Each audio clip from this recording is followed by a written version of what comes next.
Hey guys, sorry on that last video. I kind of left you hanging a little bit with just kind of an ugly rectangular shaped knife blank with its hang on it.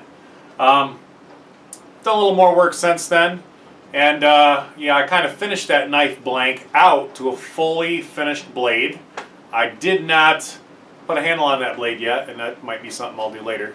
But for now, I just want you guys to watch the little bits and pieces of how I took it from that ugly knife blank to a finished blade. Alright, check it out.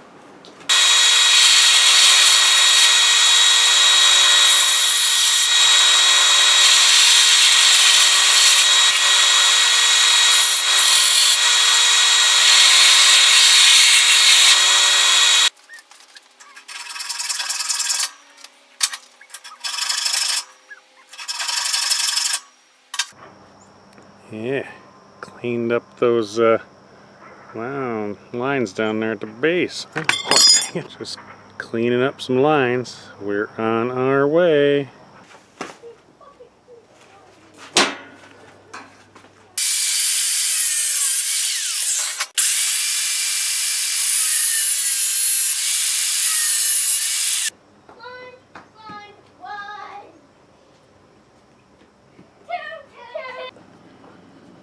So, we definitely have a knife-shaped object here, and I'd say, I don't know, a good 3.5 inch blade or so. And, you know, that nick is going to come out in the bevel process. This here is going to be in the hidden tang, so no one's going to see that. I'm going to cut this off about here, and then I've got to bevel this blade, and that is honestly going to be the most challenging part.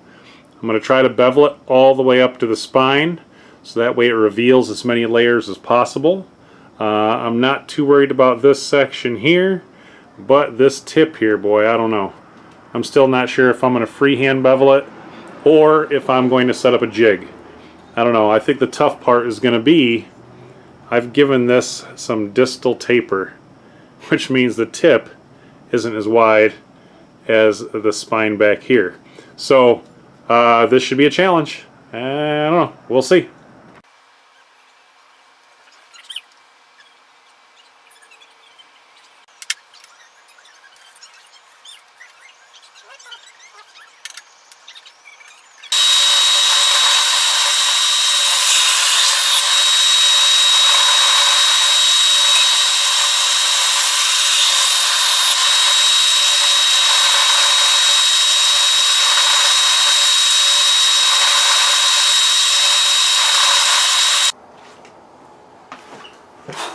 Man, I've been doing this grinding thing for like several hours to set up, to try to get the little makeshift jig and this set up right and that set up right, and even adjusting my angles when realizing they're not quite correct to make it all the way up the spine. What a lot of work. It's nighttime out here. My kids are sleeping already.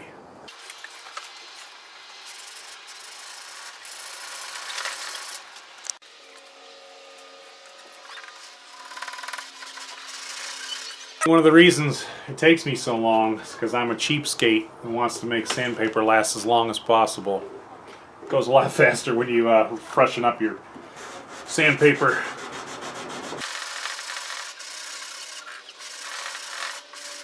So I'm starting to get really excited about this knife.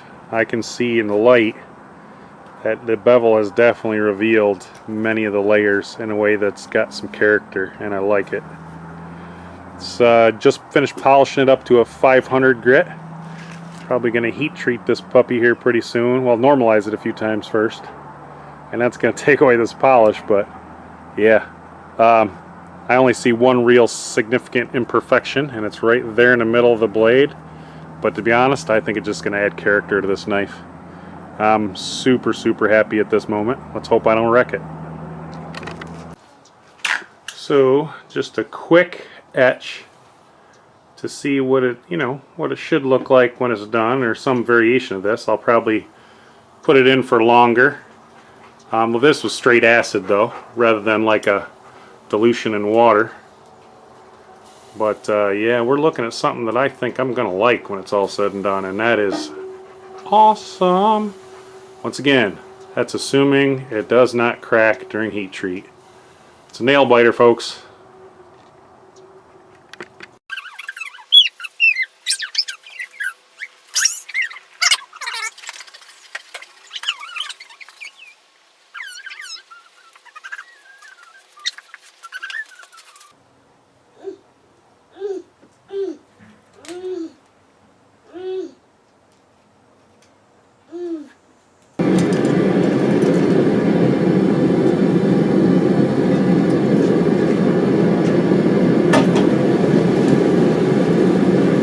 Preheat of the oil.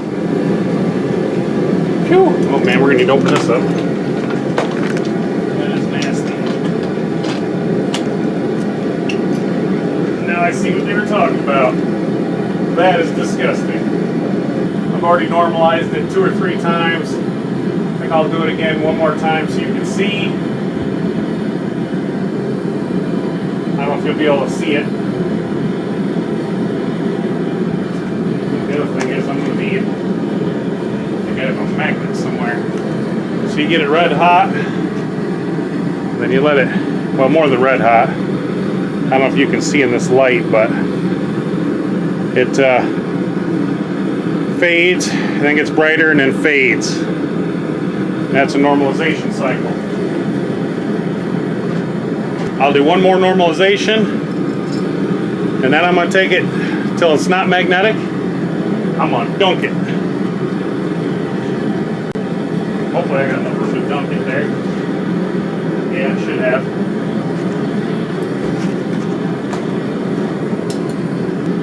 I don't want to overheat that tip.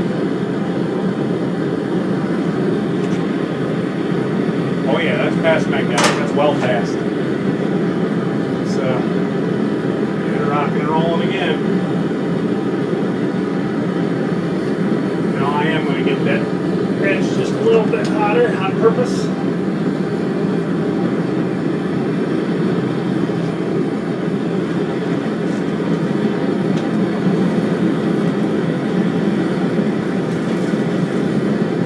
And we're kidding about that being caustic.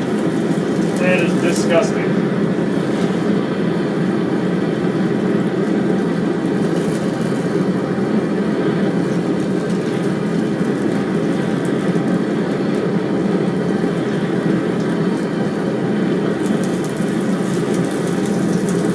Wow, that is gross. Seriously gross.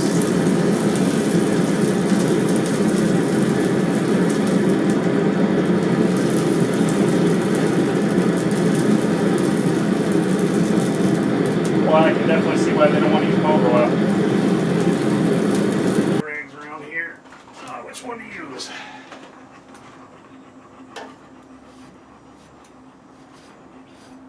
Alright then, let's see if this guy took.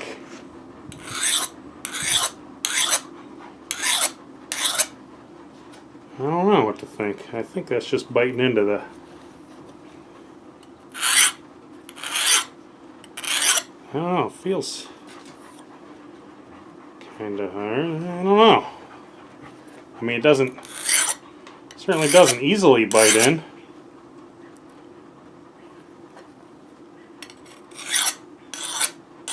Yeah. Yeah, I'm going to call that hard. Let's go ahead and temper that puppy back.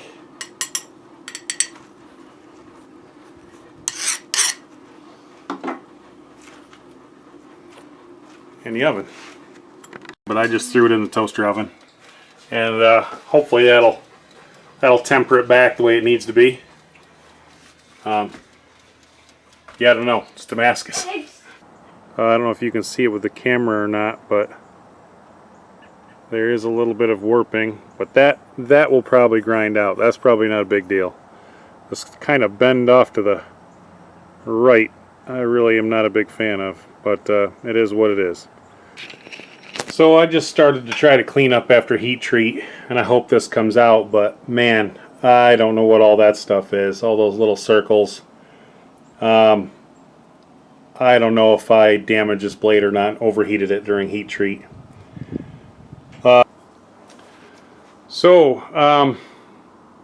the bubbly look in the design doesn't really bug me too bad.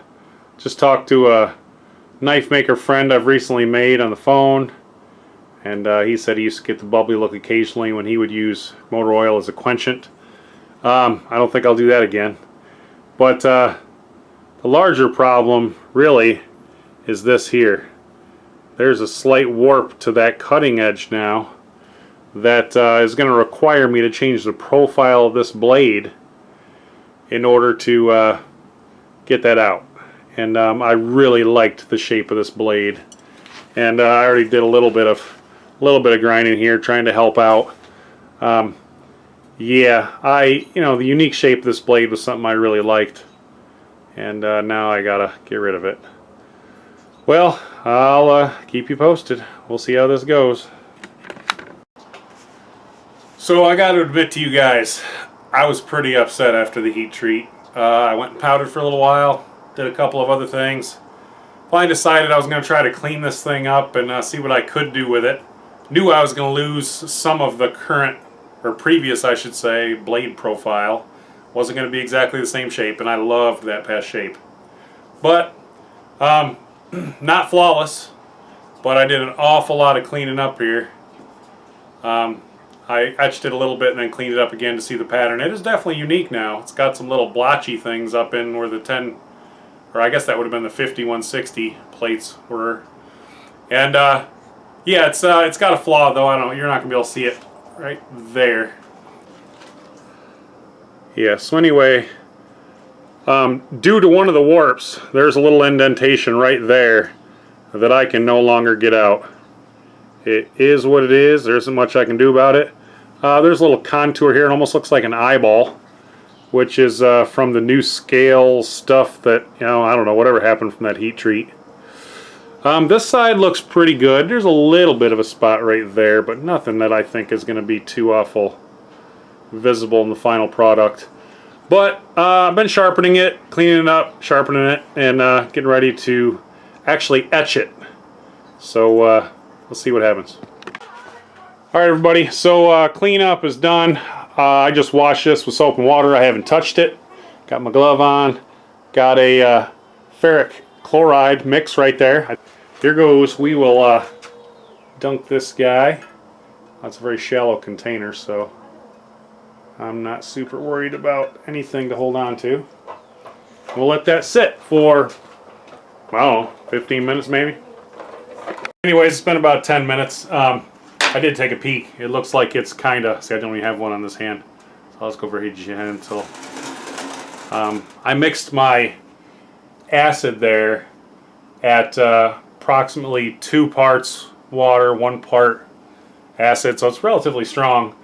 This whole thing of water here is baking soda water, which should be kind of basey, so that should neutralize the acid. I don't really want to get it all over me.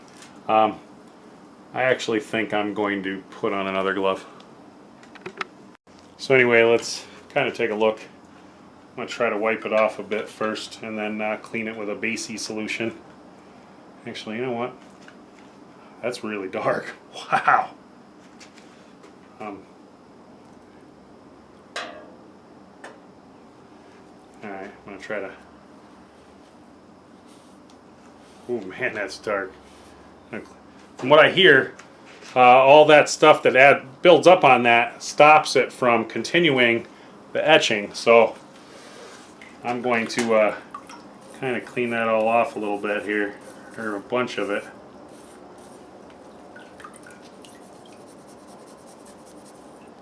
Make it a deeper etch. Little Scotch-Brite pad here.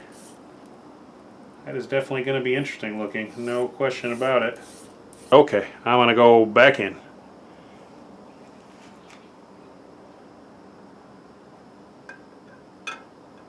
So just a quick note, I did clean this up a little bit, not too much. That definitely tore up that cutting edge. It etched right into it. If you've got layers that cross over that cutting edge, it definitely affects it. So yeah, in the future, yeah, protect cutting edge or don't have it ready to cut yet. So I think I left you guys off with the acid etch. So cleaned it up a bit. I don't know if you'll be able to see this or not. Doesn't look terrible. Not as good as I think it looked before heat treat, but not terrible. It's got a kind of a neat matte finish right now after I just cleaned it up with some Scotch-Brite. There's one real visible flaw right there in case I didn't already show you that. But that's a result of the warping that took place on this part of the blade during heat treat.